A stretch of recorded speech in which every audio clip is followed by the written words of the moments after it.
Let's do some Pirkei Avot. All righty.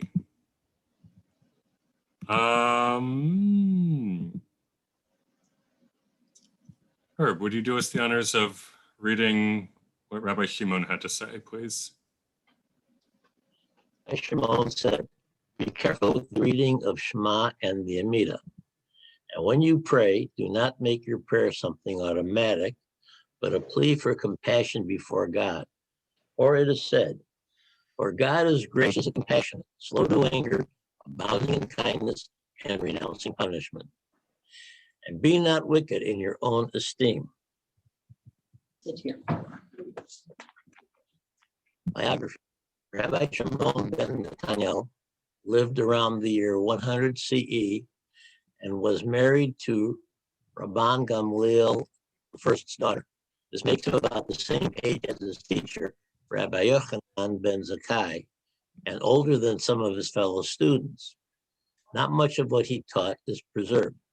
How are these sayings relevant to our lives today? Thank you. All right. So, how is this relevant to our life today? Sometimes, frequently when I'm davening, I feel almost like I'm saying a magic spell, trying to make something happen without any feeling whatsoever. It's like, I wish it's like, but those few times when you actually are into it and you're really feeling something and you're praying at the same time are very, very wonderful. I wish I could make them happen more often. Yeah.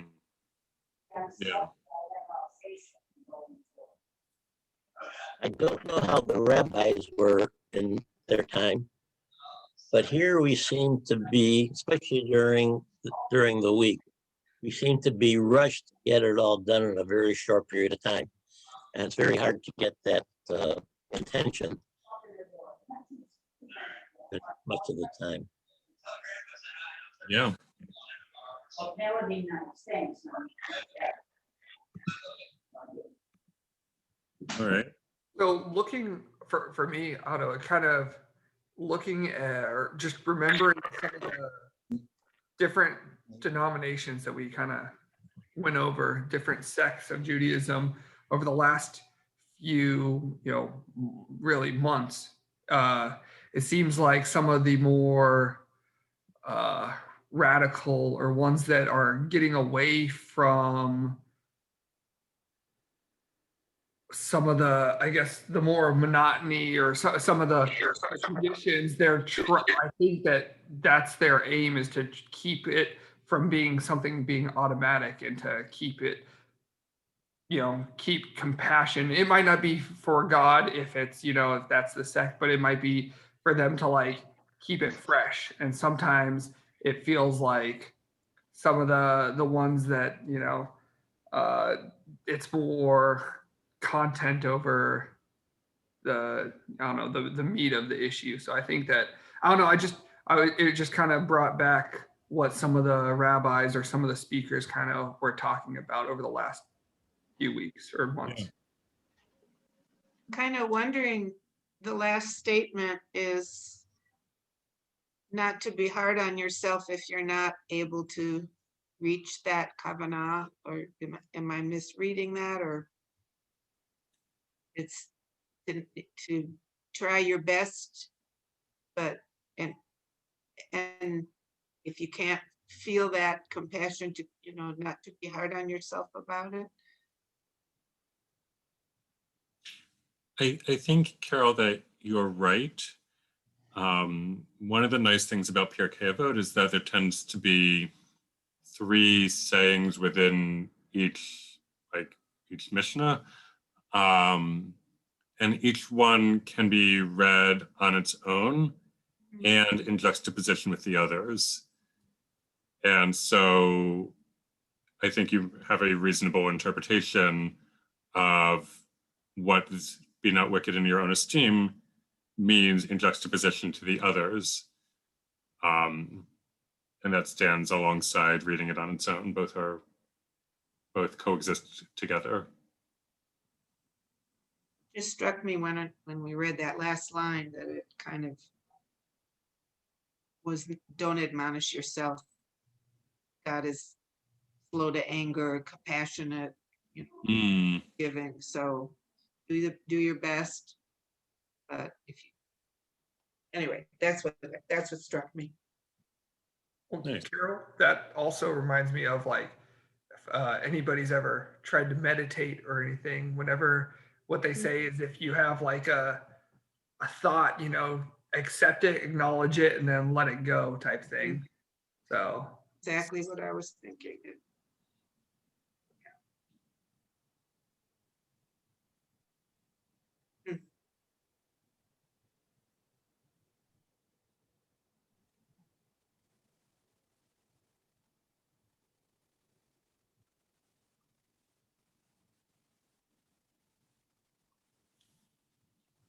What else? How else is this?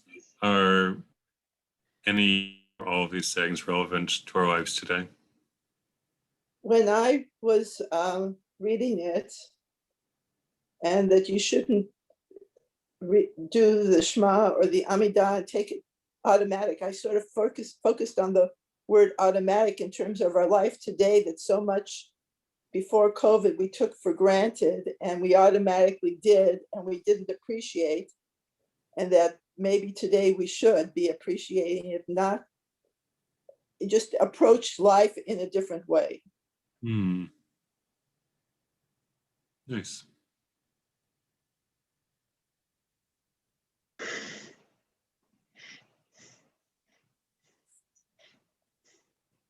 also, I think us doing these Pirkei Avot classes is a great way to make us, not have something be automatic, that makes us think about it and, live, live, I don't know, just talk the talk and, like not just, it makes us, think about the holidays whenever we go over that kind of stuff. So I really enjoyed this class. I mean, how does this, come back to today? I'd say Pirkei, these classes every week is, how we're living that.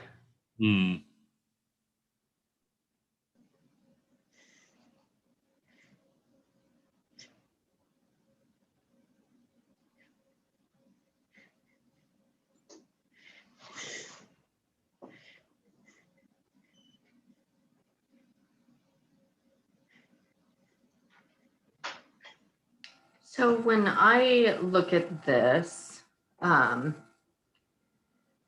there are times where things are kind of automatic, and then there's times where every word seems to be so relevant and so full. And what I'm looking at here is it says, do not make your prayer. It's almost like, is that a purposeful action upon the part of the person? Does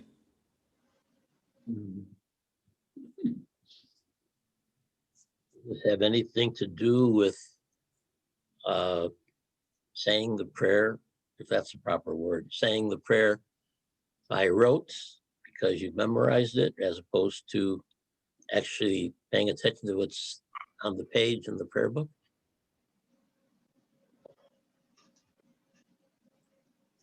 Yeah, I think that is connected.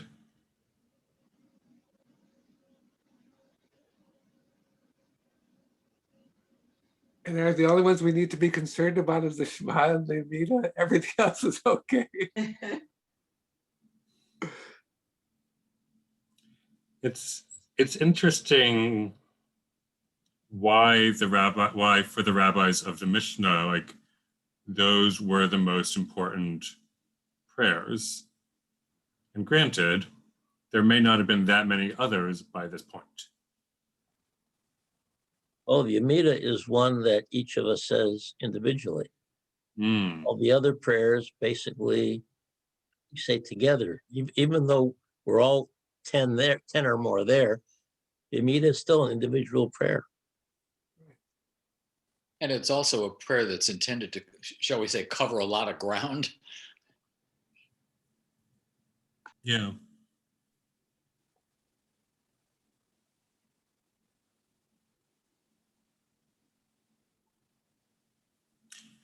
So why the Shema?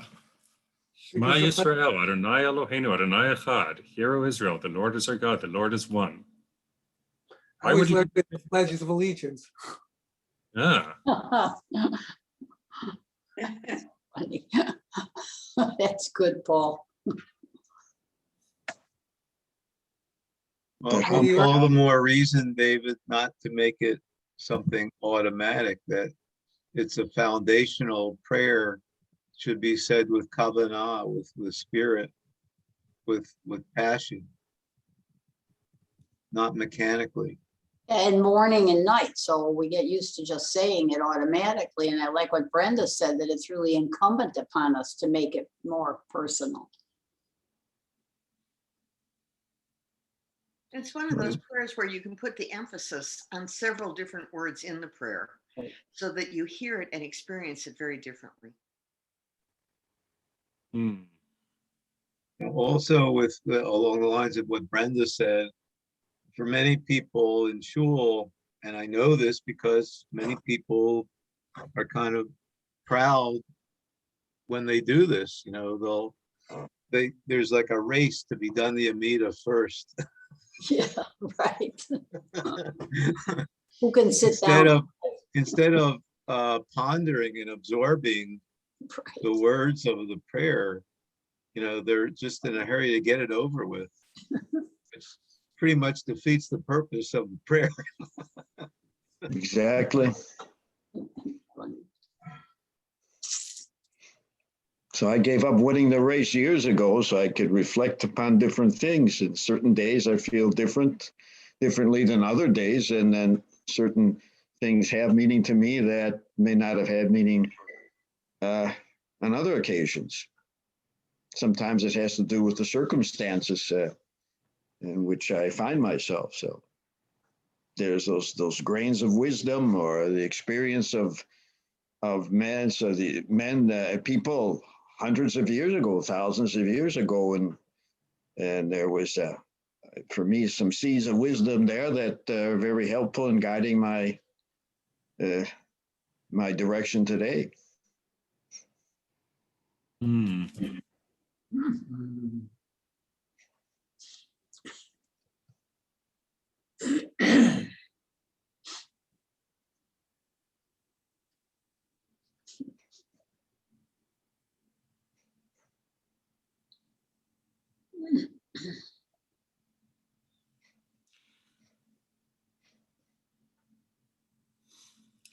What do you guys make of the "and be not wicked in your own esteem"?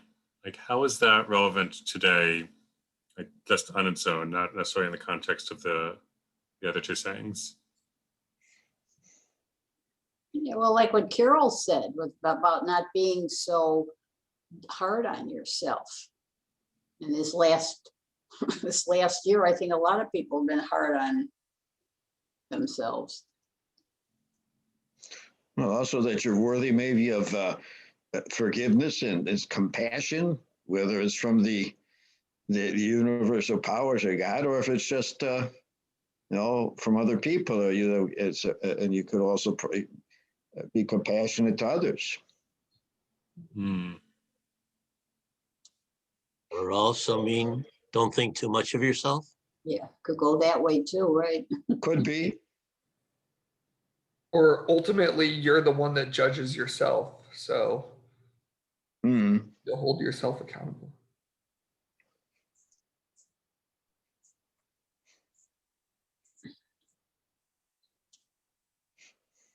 And that actually does tie back to the theme of prayer in this set of sayings, because lehit palel is the Hebrew verb for to pray, but it literally is a reflexive verb that means to judge yourself.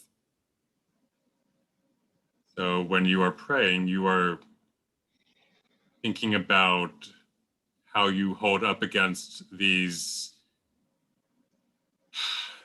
both these aspects of your life that you're talking to God about, and also how you stand up to the idea of like the example that God as the ultimate role model is setting, like what we talked about with the Michamelech prayer, for those of you here that week, about the idea that God, we ask God to redeem others. And so one approach to prayer is to judge yourself, how are you doing in the realm of redeeming others? So judging yourself ties in nicely to this theme as well as just standing on its own. It seems to me that, and I think this might fit in with what you just said, David, I'm not sure, that Rabbi Shimon is drawing a contrast that I don't know if it's been really focused on in what's been said, between the routine and the appeal, the plea to God, which suggests that, just as you were saying, you can look at how you treat others or how you relate to others. The prayer is saying, or he's saying, I should say, it has to be relational. Now that's really hard for us if we don't just take for granted that there is this relationship. But that's what I think he's saying. You have to make a plea for compassion. That means to someone. And then it can't really be mechanical, because you can't make a plea to your, your Cuisinart. It has to be. It's a relational rather than a. I'm not sure what keva exactly means, but rather than just following a line of routine. Yeah. Well, you're just making sounds, as someone said, without even considering what they mean, the significance, if you're doing it automatically, and that's certainly not the purpose.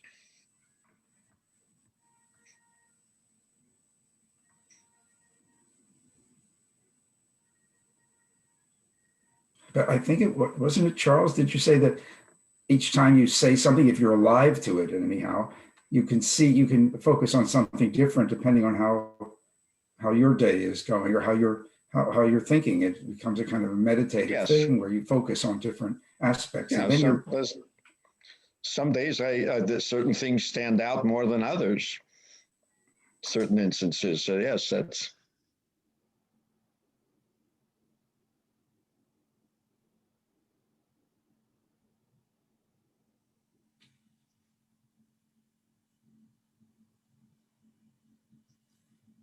When you say these prayers, even though we say the Amida is said personally, we say them together with everyone else attending the service. And the third line again would be to consider yourself important and part of that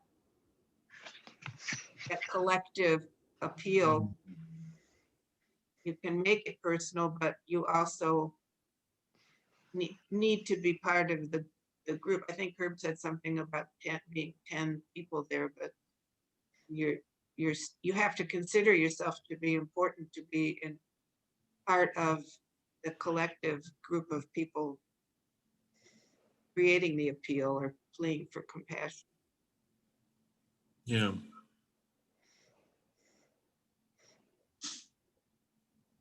Sort of the same of what I said before, but a little different way of looking at it. Mm-hmm.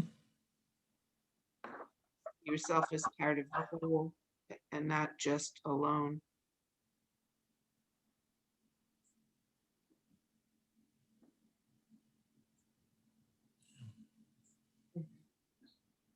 Each of these things in Pirkei Avot is like a many, many, many faceted jewel. Yes. When I first read them, when I first became aware of them, I thought they're just simple phrases. And then you start to peel the layers away. Pretty incredible. We have that. Okay. So is this describing God as gracious, compassionate, slow to anger, abound in kindness, and renouncing punishment? Yes.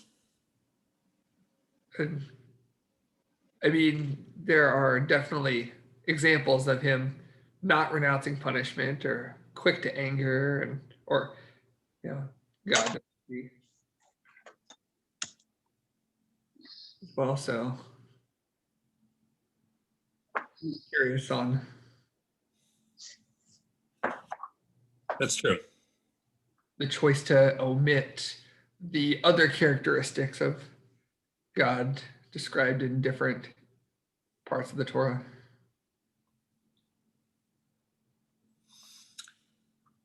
I think we pick and choose what parts are aspirational for us. I see here is the question between this from Joel and the last part of this set of sayings, that even though God has moments where God is described as being quick to anger and bringing about punishment, God also has moments where God is slow to anger and renounces punishment, such as in the story of Jonah. And so just like we have moments where we might see ourselves as the wicked child, nonetheless, we should be not wicked on our own esteem, try to aspire towards our better angels, just like we try to focus on God's better. It's an aspiration. That's a good question.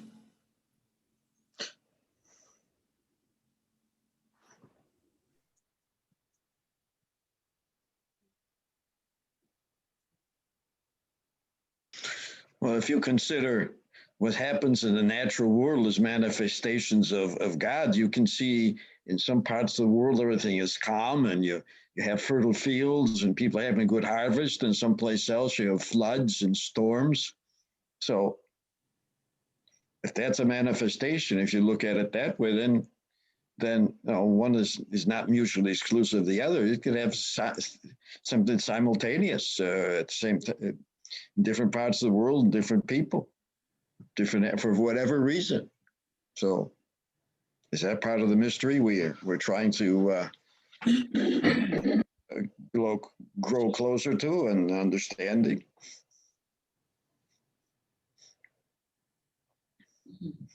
Yeah.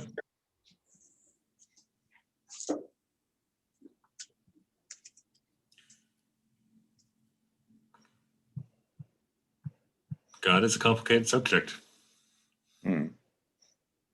Some people view God as acting in nature. Some people view God as controlling nature. That was particularly the case in the time of the Bible, when they didn't have other explanations for why there's calm weather sometimes and stormy weather other times. Some people view God as having set up the rules of the game and then sitting back and watching it play out and hearing when humans help each other in response to how the natural world plays out. Well, does God accept the prayer here in the same way he would accept the prayer in Miramar, for example?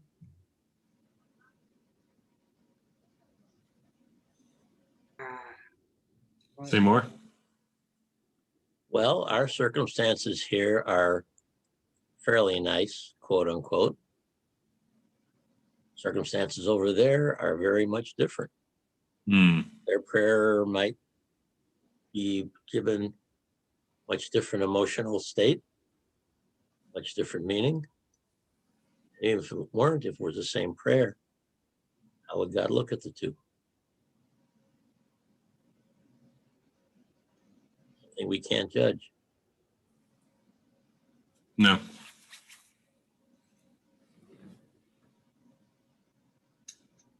So I wanted to respond to Justin's point that sometimes God does not display these characteristics, but I think that what may be indicated in this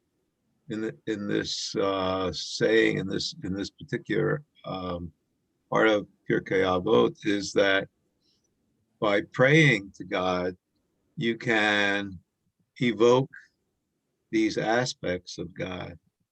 Similar on Yom Kippur, when we say that tefillah is one of the three ways that we can lessen the punishment. So that sincere prayer is a way of engaging with God for his compassion, his graciousness, and his slow to anger and abounding in kindness and so on.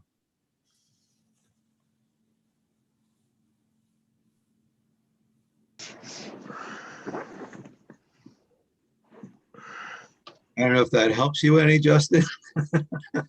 It helps me. I really like that. It helps me on Yom Kippur too.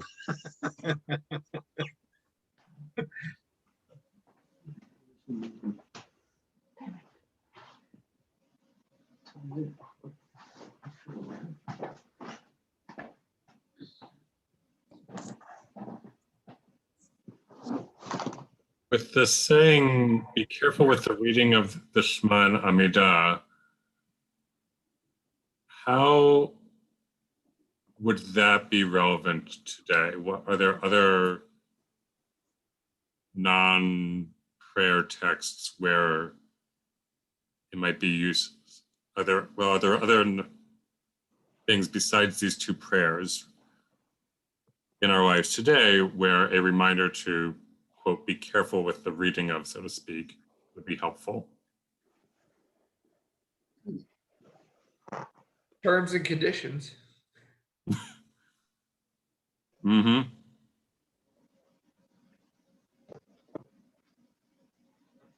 Good. Other thoughts? Somebody says something to you.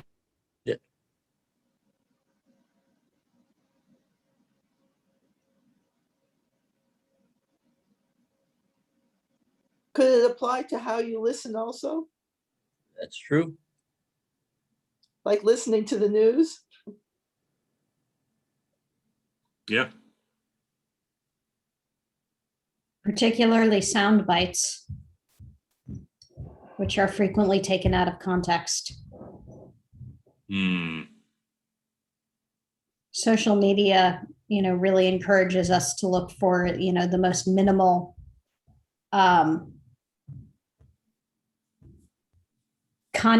chunks of content with which to engage. And frequently that diminishes our understanding of complex situations. Hmm.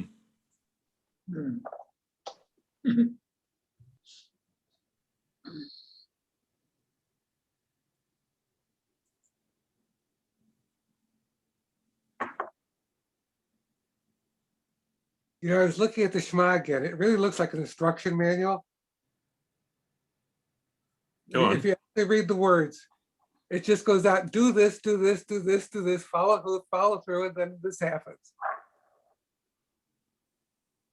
Yeah.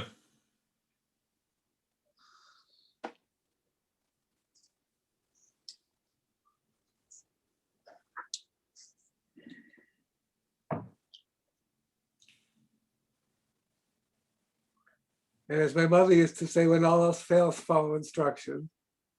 Ah.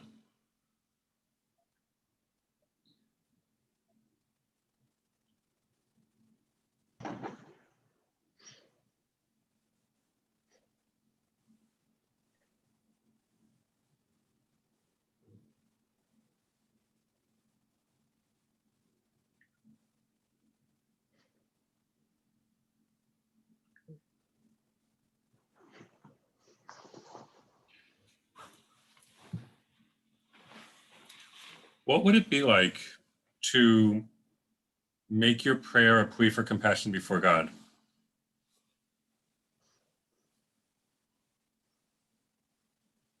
I mean, that one you have to admit fault. I mean, if you're asking for compassion, I mean, you're not asking for compassion if you're perfect.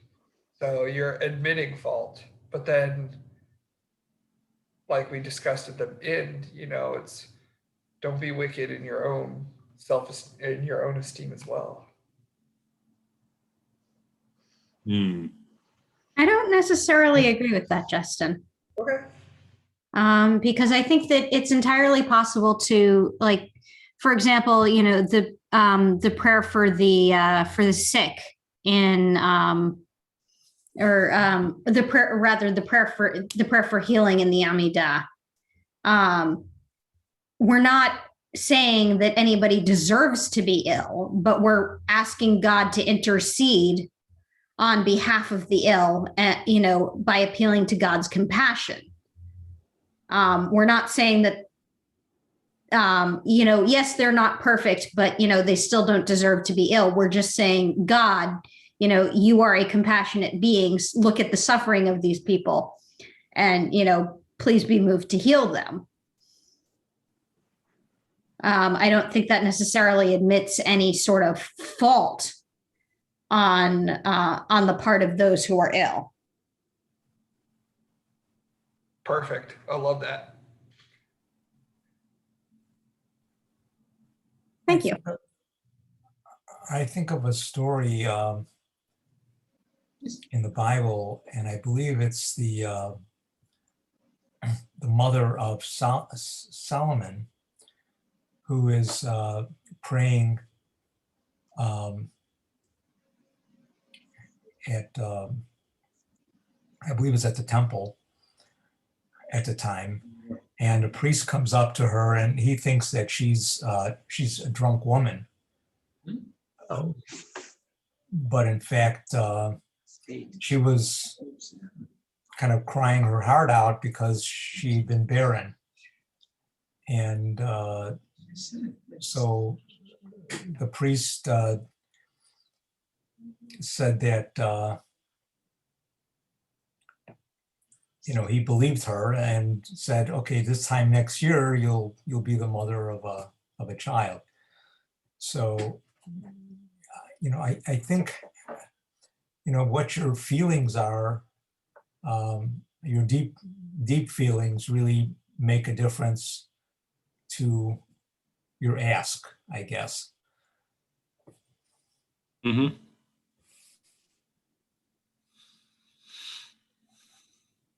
Yeah. Yeah. Hannah's prayer, which leads to Samuel's birth eventually, is considered the epitome, or like the paradigmatic epitome of how one ought to pray for the rabbis. Even though Eli, the priest at the I don't know exactly what to call it. It was before the temple, but it was after the tabernacle, wherever the ark was at that point, in Shiloh.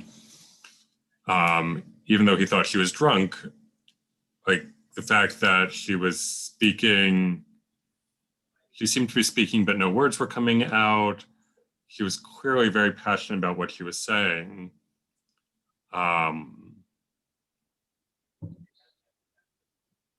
Like sometimes prayer works and sometimes it doesn't, but it's certainly more likely to if you feel like if you clearly mean what you're saying, if your prayer isn't just something automatic. And sometimes the answer is no. I think when you pray with kavanah, sometimes you can help yourself. It reaches in and your answer comes in a way of maybe reaching deeper into yourself to find the compassion you need for something or the hope you need for something. You feel a connection and it gives you strength to solve your own problem. Maybe. God helps those who help themselves. Right, Been that's- taught, right? Right, I guess it's exactly right. So.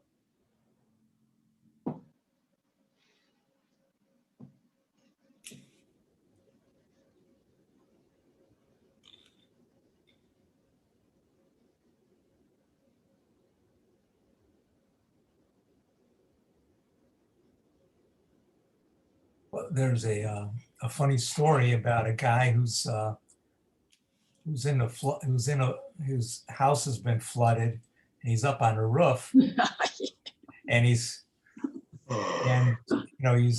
trying to get saved, and the helicopter comes, and he says, "No, I'm okay," and boat comes, he says, "No, I'm okay," and then the guy actually drowns, and he asks God, he says, "God, why didn't you help me?" He says, "Well, I sent a helicopter and I sent a boat, and you just, you didn't get it." So That's right. Yeah.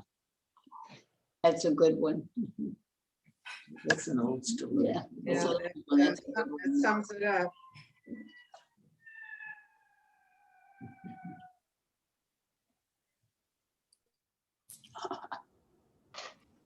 On a totally different topic, I have frequently been bothered intensely by the, what I see as the false dichotomy of, keva and kavanah, of, the fixed nature of prayer and the intentionality of prayer. And I'm looking at this second section, and I'm wondering if this is kind of the origin of that dichotomy, that it's, the idea that it's an either or, as opposed to that they're two axes along which prayer move.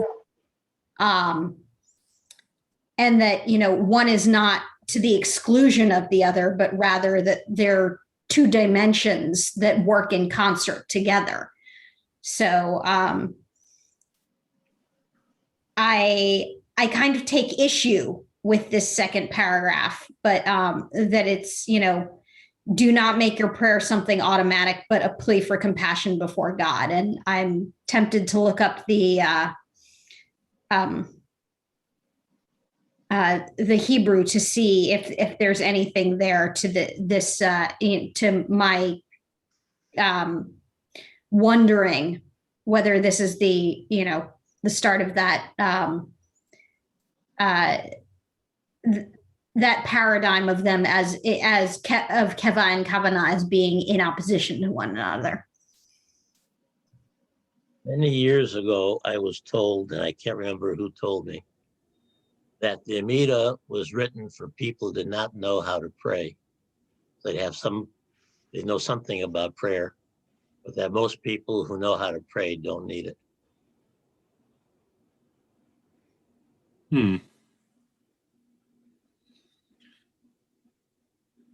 Yeah. As my father said a couple weeks ago,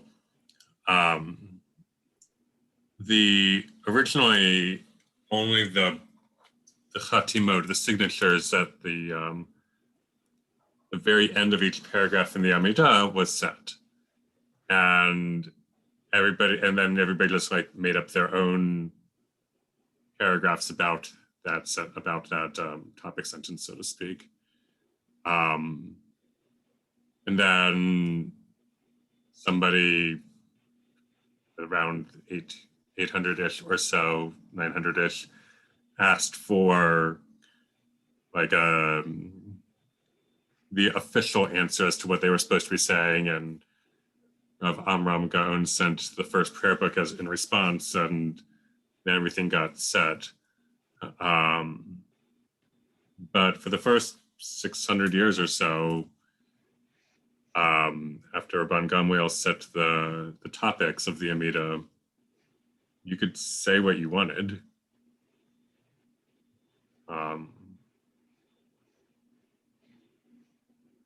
It's an interesting question and then at the end, even today, we have the paragraph El Hainat Sur, which is the space for putting your own non-fixed prayers. And even though El Hainat Sur, that last paragraph before Oseh Shalom, is a set text, in the Talmud, it's just an example among many examples from the rabbis of what their spontaneous prayers were.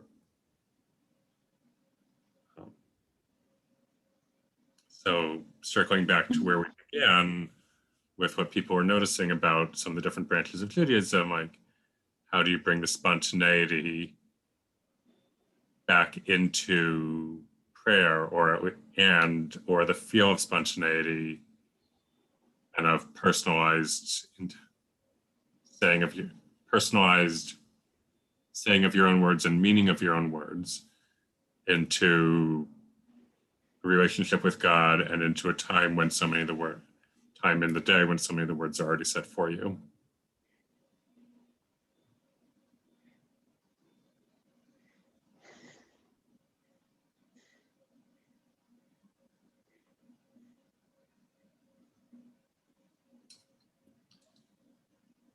Other thoughts on this, on these texts?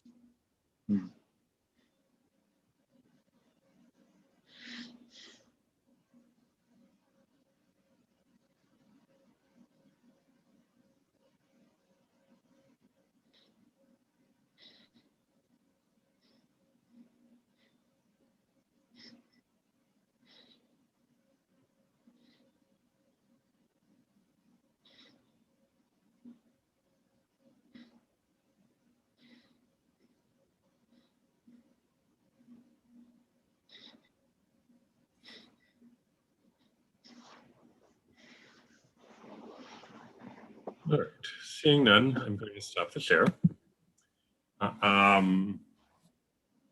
Thank you. Thank you for a really interesting discussion this evening. Thank you, David. Thank you. Yes, thank you. Next week, we will prepare for Yom Ha'atzmaut by diving into the Israeli Declaration of Independence. There's per what it said in this week's text that we looked at, we'll do a careful reading of it, and not just read automatically, but really think about what's in there. And then the week after that, we will look at more Pirkei Avot, and we'll get into heresy, or at least heretics. To be fun. And we'll go from there.